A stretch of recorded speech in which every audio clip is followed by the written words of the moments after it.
கர்த்தருக்கு பிரியமானவர்களே, கர்த்தர் இன்றைக்கு உங்களோட பேசவிருக்கும் வார்த்தையை கேட்கலாமா?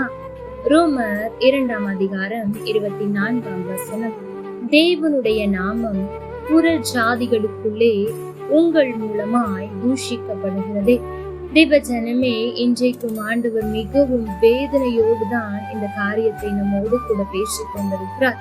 அவருக்கென்று பிடித்தெடுக்கப்பட்டவர்களாகிய நாம், அவருக்கென்று தனித்துவமாய் வாழும்படி அழைக்கப்பட்ட நாம் இன்றைக்கு உலகத்தாரை போல வாழ்ந்து கொண்டிருக்கிறோமே, உலகத்தின் ஜனங்களை போல நடந்து கொண்டிருக்கிறோமே.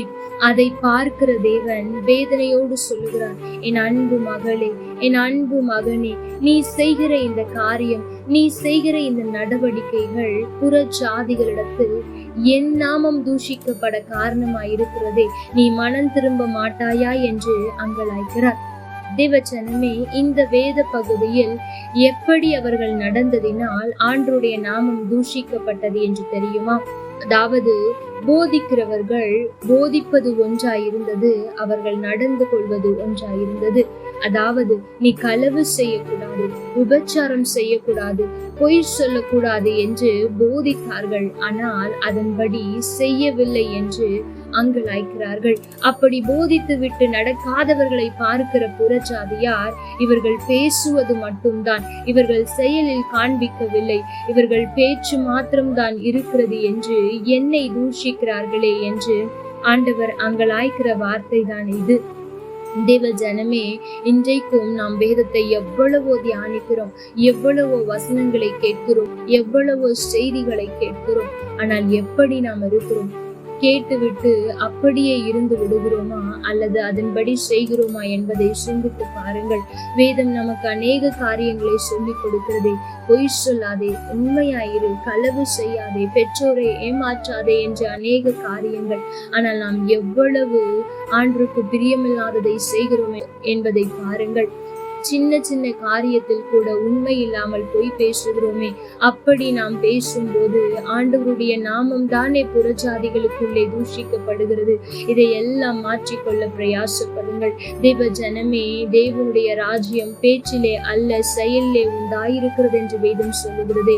இன்றைக்கு நம்ம எத்தனை பேர் பேசுகிறவர்களாய் மாத்திரம் இருக்கிறோம் என்பதை சிந்தித்து பாருங்கள். தேவ ஜனமே, இந்த காலை வேளையில் ஒரு பொருத்தனை எடுப்போமா? ஆண்டவரே, இதுவரை நான் அதிகமாய் வேதத்தை வாசித்திருக்கிறேன், அநேக காரியங்கள் எனக்கு தெரியும், எதை செய்ய வேண்டும் எதை செய்யக்கூடாது என்று தெரியும். ஆனால் அநேக நேரத்தில் அதை நான் கீழ்ப்படிவதில்லை. இன்றைக்கு என்னை மாற்றும் என்று ஜெபிப்போமா?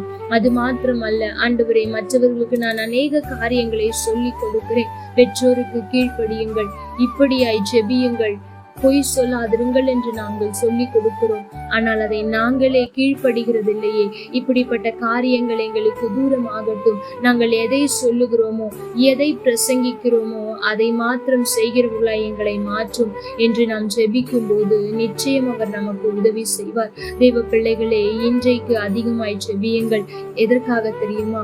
உங்களுடைய தேவைகளுக்காக அல்ல, உங்களுடைய குறைவுகள் மாற வேண்டும் என்பதற்காக அல்ல. ஆண்டவரே, என்னால் உம்முடைய நாமம் ஒருபோதும் தூஷிக்கப்பட்டு விடவே கூடாது ஆண்டவரே என்று நாம் ஜெபிக்கும் போது, அப்படி நாம் நடந்து கொள்ளாமல் இருப்பதற்கு தேவன் பலன் தருவார். தேவ ஜனமே, புறஜாதிகளுக்குள்ளே நம்முடைய பெயர் அல்ல, நம்மால் தேவனுடைய பெயர் கெட்டு போவதற்கு நாம் ஒரு நாளும் இடம் கொடுக்காமல் பார்த்துக் கொள்ளுங்கள். கர்த்தர் தாமே உங்களோடு கூட இருந்து உங்களை ஆசீர்வதிப்பாராக. லைக் பண்ணுங்க, ஷேர்